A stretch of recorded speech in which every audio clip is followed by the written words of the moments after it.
All right, let's talk about something that is secretly running your life every single day: glucose.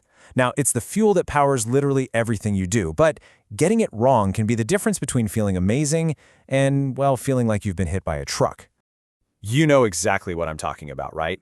You had a pretty good lunch, you're trying to get things done, and then bam! It's like all the energy just gets vacuumed right out of you. Your eyelids feel like they weigh 100 pounds and your brain just turns to total fog. Or how about this one? You finish a meal, you're full, but suddenly you are desperately hunting for something sweet. And it's not just, a small desire. It feels like this urgent, primal need for chocolate, a cookie, anything with sugar. Look, if any of that is sounding familiar, you are definitely not alone. The culprit here might just be this invisible roller coaster of energy spikes and crashes that's happening inside of you, all driven by how your body is handling glucose.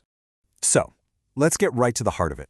It's time to meet the main character, or maybe the villain of our story, the glucose spike. Because honestly, understanding this one concept is the key to getting off that wild ride for good. Okay, so here's the crucial thing to get. A glucose spike isn't just that your blood sugar goes up. It's the speed of that increase and the insane crash that comes right after it. So think less like a gentle rolling hill and more like the steep click, click, click climb and then terrifying vertical drop of a roller coaster. Here's a fantastic way to picture what's going on inside you. Imagine your mitochondria.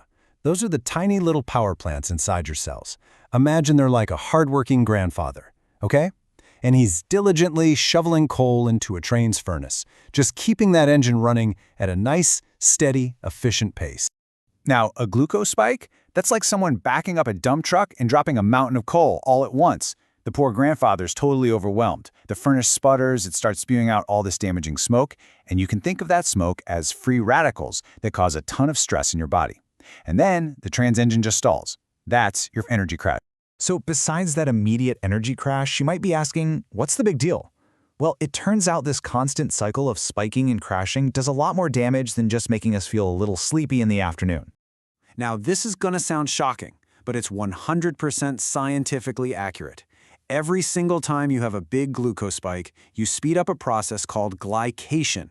It's a fancy word, but all it means is that extra sugar molecules are glomming onto other molecules, like proteins, and basically cooking them. This process damages our cells, it causes inflammation, and it ages us. You are literally, slowly browning from the inside out. So when you start to connect the dots, you see the real cost. Those crazy cravings and that constant fatigue, that's a direct result of the crash. The accelerated aging, that's the glycation, that browning process. And all of this is hammering our mitochondria and causing system-wide inflammation, which we now know is at the root of so many modern health problems.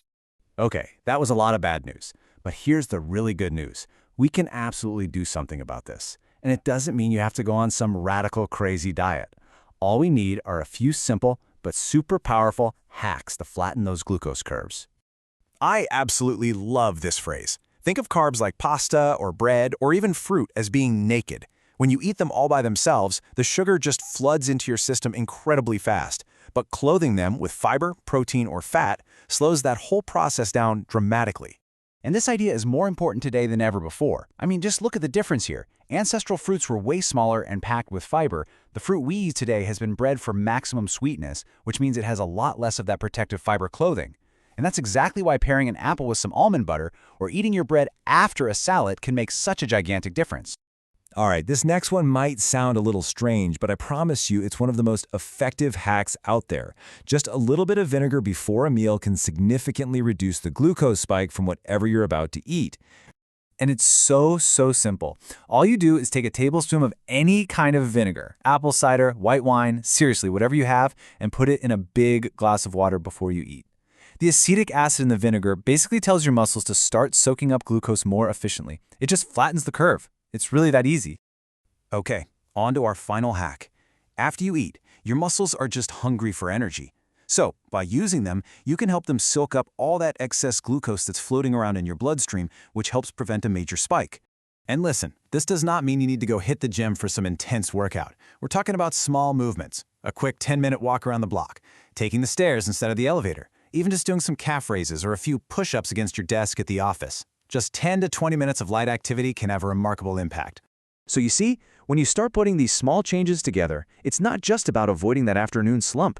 It's about starting your own personal health revolution, one meal at a time. So here it is. This is your toolkit. It's simple, it's memorable, and it's incredibly effective. 1. Dress up your carbs with protein and fiber. 2. Have a little vinegar before you eat. And 3. Use your muscles afterward. That's it. That's the whole game plan. And please remember, this is not about being perfect. You're still going to have birthday cake, you're still going to eat pasta. This is just about being armed with the knowledge so you can make smarter choices more often. It's all about progress, not perfection. So I'll leave you with this question. Just think about your day today.